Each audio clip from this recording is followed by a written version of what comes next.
Yo, what's good? So this is part two of how to change your identity to change your reality. And in the last video, we talked about how beliefs and perceptions get created to create your identity. And now we're going to be talking about how you can change that.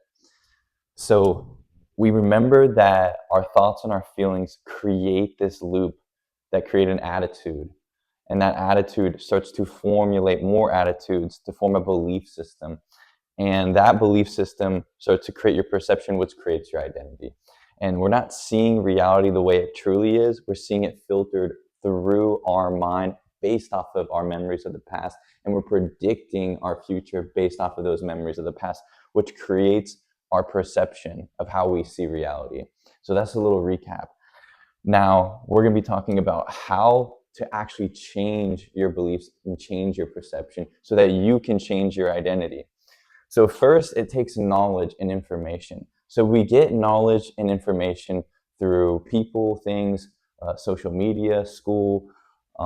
We get it through all of these different sources, and that creates an experience, positive or negative, and that ends up creating emotions within us. And this is where it gets tricky, because for most people, what happens is we get caught up on our negative emotions. We tend to ruminate on those negative emotions.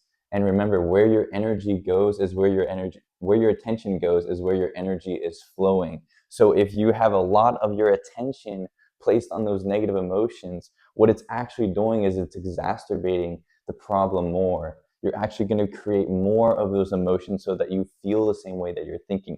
Just like in the last video, we talked about how that happens and how that creates a perception, which creates your identity. And how you go through this, how to actually move through this, is you have to process those emotions. You have to become aware of them first, though. You have to recognize them and become aware of them and drop back into the body, into the present moment, and allow yourself to feel and process those emotions. And when you do that, you develop an understanding of those emotions, and you realize this is actually not me. This is just old, outdated information.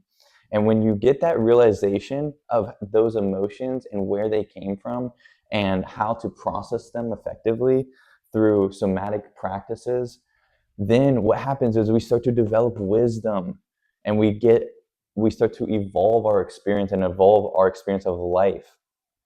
So what happens is people have a negative gathering of information of how they believe about themselves in this world, and or they have a positive belief, and now that knowledge is getting experienced. It gets produced into emotions because you have emotions based off of those experiences, positive or negative.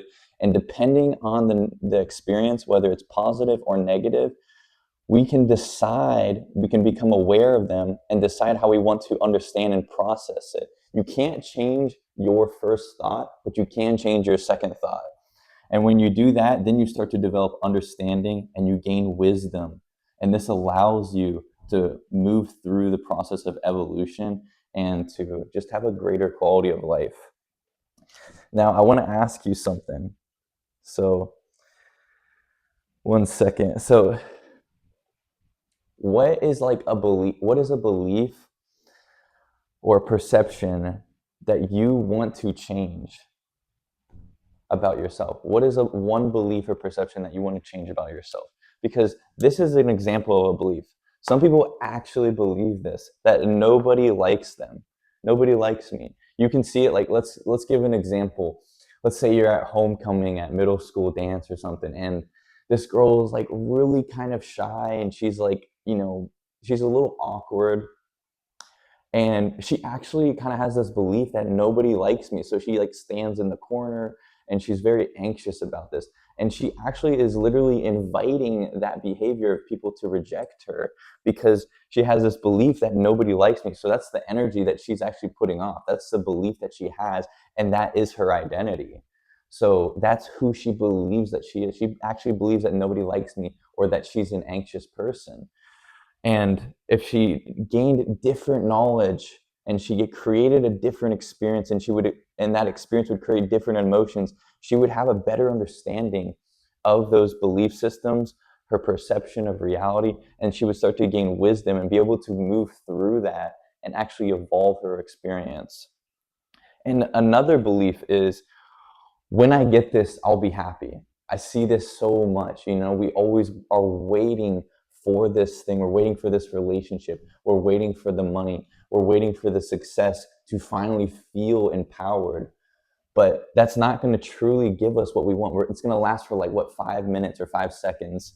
And once we finally get that thing, but wouldn't it be so much better to actually start to feel those emotions now, to start generating those emotions now of what that would feel like?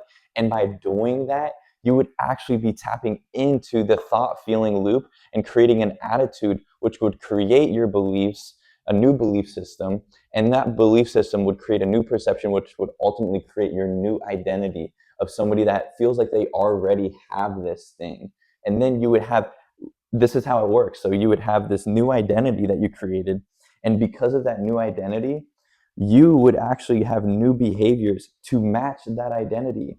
You would make new choices. And those choices, those actions that you would take would lead you to a new experience.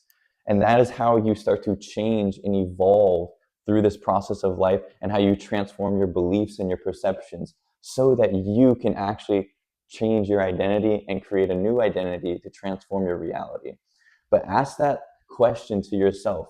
What is a belief, or what are some beliefs that you want to change about yourself so that you can change your identity? Write it down, get really clear on this, and start to feel the emotions of what you would actually have to feel like to start embodying that new person, that new identity that you want to create.